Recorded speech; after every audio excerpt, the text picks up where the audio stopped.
সুপ্রিয় দর্শক, আপনার শত্রু আপনাকে খুবই জ্বালা যন্ত্রণা করে। আপনি আপনার শত্রুকে চিরতরে ধ্বংস করে দিতে চান। আপনার শত্রুকে একদম দমন করে দিতে চান। আপনার শত্রুকে আপনি একদম প্যারালাইজ করে বিছানায় ফেলে দিতে চান। তাহলে এই ভিডিও আপনার জন্য। তো ভিডিওটা প্রথম থেকে শেষ পর্যন্ত দেখতে থাকেন, তাহলে সবকিছু জানতে পারবেন এবং কি আপনার শত্রুকে বিছানায় প্যারালাইজ করে ফেলে দিতে পারবেন। তো চলুন শুরু করা যাক। ভিডিওটা শুরু করার আগে আপনাদেরকে একটা ছোট রিকোয়েস্ট করবো, যারা চ্যানেলে নতুন অবশ্যই চ্যানেলটাকে সাবস্ক্রাইব করেন এবং কি একটা লাইক করেন। যারা এইমাত্র চ্যানেলটাকে সাবস্ক্রাইব করেছেন এবং কি একটা লাইক করেছেন তাদেরকে অসংখ্য ধন্যবাদ। আর যারা এই বিদ্যা বেশি বেশি করে শেয়ার করে দেন, যাতে অন্য আরো যারা ব্যক্তি শত্রুর জ্বালায় ভুগতাছে তারাও এই বিদ্যার জরিয়তে উপকৃত হতে পারে। ঠিক আছে? তো আপনারা সবাই এটাই চেষ্টা করবেন যাতে অন্যরা উপকার আসে এগুলা বিদ্যা, সে কারণে শেয়ার করে দেবেন। তো সুপ্রিয় দর্শক, কিভাবে প্রয়োগ করবেন, কিভাবে খাটাবেন সবই বলবো। ভিডিওটা প্রথম থেকে শেষ পর্যন্ত ওয়াচ করেন। ঠিক আছে? তো সুপ্রিয় দর্শক, বহু ভাই আছেন, কবিরাজ ভাই আছেন, আপনারা কাজ করেন, কাজ হয় না। ঠিক আছে? তো আপনারা সেই বিষয়ে পরামর্শ আমার কাছ থেকে নিতে পারেন। ঠিক আছে? তো আপনাদেরকে সেই বিষয়ে পরামর্শ এবং কি সমাধান দেওয়ার চেষ্টা করুম। আপনারা চাইলে যোগাযোগ করতে পারেন। আপনারা যদি পার্সোনাল ভাবে শিখতে চান এর থেকে কোটি কোটি গুণ ভালো বিদ্যা, অবশ্যই আমার সঙ্গে যোগাযোগ করতে পারেন। আপনাদেরকে আপনাদের হিসাবে বিদ্যা শিক্ষা দেওয়া হবে। যারা ইন্টারেস্টেড আছেন অবশ্যই যোগাযোগ করতে পারেন। আর যারা একবারে শিখতে চান, আমার সাবরী মন্ত্র একটা ডায়েরি রয়েছে, সকল বিদ্যা পরীক্ষিত, সকল মন্ত্র পরীক্ষিত। আপনারা চাইলে সেই ডায়েরিটাও নিতে পারেন যোগাযোগ করে। ঠিক আছে? আপনারা আমাকে বলবেন, আমি দিয়ে দেওয়ার চেষ্টা করব।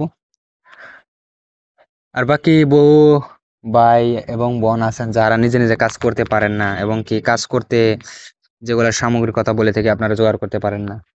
ঠিক আছে? কাজ করতে পারেন, সেক্ষেত্রে আপনারা চাইলে আমার সঙ্গে যোগাযোগ করতে পারেন। আপনাদের কাজ আমি করে দেওয়ার চেষ্টা করুন। ঠিক আছে? আপনারা এটা কিভাবে প্রয়োগ করবেন বলছি, শুনেন মনোযোগ দিয়ে। ঠিক আছে?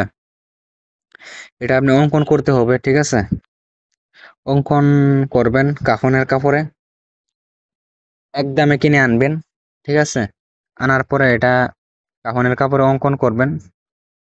অঙ্কন করার পরে আপনি কি করবেন, সুন্দরভাবে সেটাতে এই যে ফলনার জায়গা শত্রুর নাম, বিনতে ফলনা, এখানে শত্রু পিতার নাম দিয়ে দিবেন। ঠিক আছে? দেওয়ার পরে এটা সুন্দরভাবে এখানে আপনি চাইলে শত্রুর একটা ছবিও দিতে পারেন, তাহলে আরো বেশি ভালো হয়। মোড়াবেন সুন্দরভাবে, এটা কাপড়টাকে মোড়াবেন। মোড়ানোর পরে বাস করে এটা আপনি পুঁতে দিতে হবে। এখন বলতে পারেন, ভাই কোথায় পুঁতে দিব? আরে ভাই, আপনি যদি এটা কাজ করে পুঁতে দেন তাহলে তো আপনার শত্রু একদম চিরতরে শেষ হয়ে যাবে, একদম মারা যাবে। তো আমি কি চাই যে আমার এগুলা বিদ্যা দিয়ে কেউ কারো ক্ষতি করুক? ঠিক আছে? তো আমি তো চাই না যে আমি যে কষ্ট করে বিদ্যা শিখছি সেই বিদ্যাটার অপব্যবহার হোক। ঠিক আছে? তো যাহারা খুবই শত্রুর জ্বালা যন্ত্রণায় ভুগতাছেন, তারা একান্তভাবে আমার কাছে যোগাযোগ করতে পারেন। আপনাদেরকে শত্রুকে আপনার করে দেওয়া হবে, আপনার শত্রুকে আপনার গোলাম বানিয়ে দেওয়া হবে। আর বাকি এটা পুঁতে দিবেন, কোথায় পুঁতে দিবেন সেটা বললাম না। একান্তভাবে কারো যদি দরকার হয় আমার সঙ্গে যোগাযোগ করে বাকি নিয়মটা নিতে পারেন। কারণ দেখেন, আপনারা এটা পুঁতে দেওয়ার সঙ্গে সঙ্গে কিন্তু আপনার শত্রু একদম মরে যাবে না, তবে একদম প্যারালাইস হয়ে যাবে, একদম খাইতে পারবে না। হ্যাঁ, একদম খুবই অবস্থা খারাপ হয়ে যাবে। তো আপনারা যে কোনো কাজ বা পরামর্শের জন্য আমার সঙ্গে যোগাযোগ করতে পারেন। আর আপনাদের তান্ত্রিক কবিরাজ বাইরের উদ্দেশ্য বলছি এবং কি আপনাদের উদ্দেশ্য বলছি, যার কে কিরকম বিদ্যা চান অবশ্যই কমেন্ট করে জানাবেন, সেই হিসাবে বিদ্যা প্রতিনিয়ত দেওয়া হবে। ঠিক আছে? সবাই